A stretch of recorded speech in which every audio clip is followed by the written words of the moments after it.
দিনের শুরুতে যদি এরকম লোভনীয় একটা বউখুদি প্লাস ২ রকমের ভর্তা খেতে পাওয়া যায় তাহলে কিন্তু খুব ভালো হয়। সকালবেলার নাস্তায় একদম ২ রকমের ভর্তা প্লাস বউখুদি, উফ! Just awesome!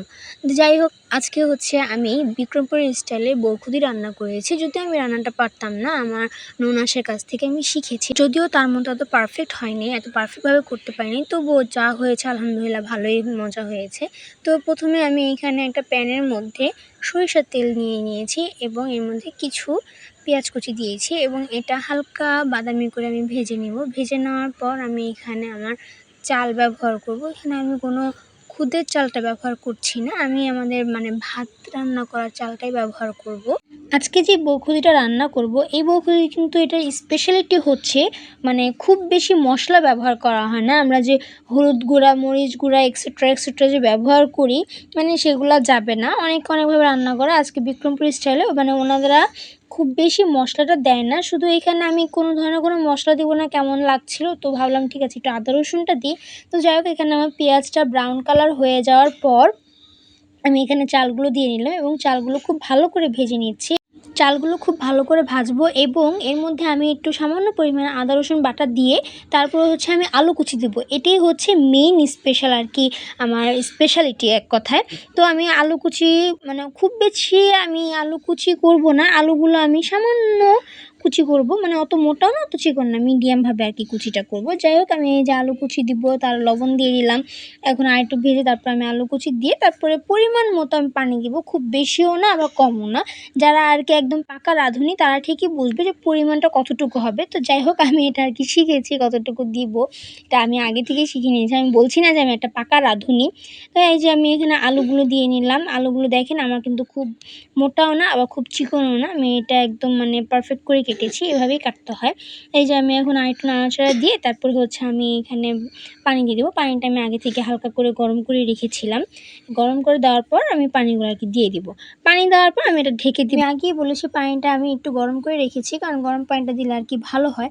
তো এখন আমি এখানে একটু পানি দিয়ে দিলাম, আমার আন্দাজ মতো পানি দিয়ে আমি হালকা নাড়াচাড়া করে নিলাম এবং আমি এটা ঢেকে দিব। ঢেকে দেওয়ার পর যখন এটা ফুটে উঠতে শুরু করবে তখন আমি এটা হালকা নাড়াচাড়া করে এখানে আমি আরেকটা মেইন ইনগ্রিডিয়েন্ট দিব, সেটা হচ্ছে শুকনো মরিচের গুঁড়ো।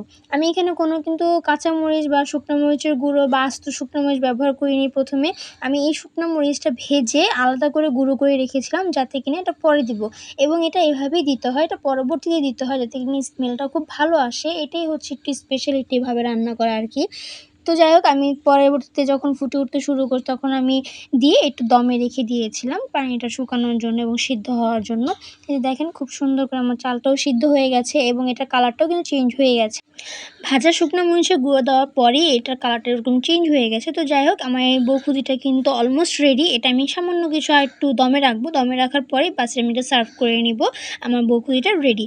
ব্যাস, এই যে দেখেন দমে রাখার পর আমি নামিয়ে নিলাম। আমার বউখুদিটা একদম পারফেক্টভাবে হয়েছে, খুব বেশি সিদ্ধ হয়নি, যেটা গলে যায়নি এবং চালও রয়নি, একদম পারফেক্টভাবে হয়েছে এবং কালারটা একদম খুব ভাজা শুকনো মরিচ দেওয়ার পর যেটা কালার চেঞ্জ হয়েছে না, উফ! জাস্ট কি বলবো, খুব সুন্দর দেখা যাচ্ছিলো।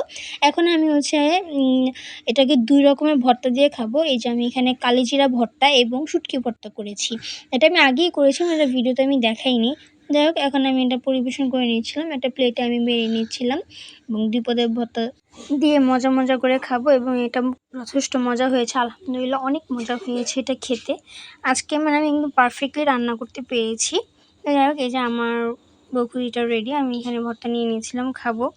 তো এই ছিল আমার আজকের ভিডিওটি ভালো লাগলে সবাই লাইক কমেন্ট এবং শেয়ার করবেন। সবাইকে অসংখ্য ধন্যবাদ ভিডিওটি দেখার জন্য।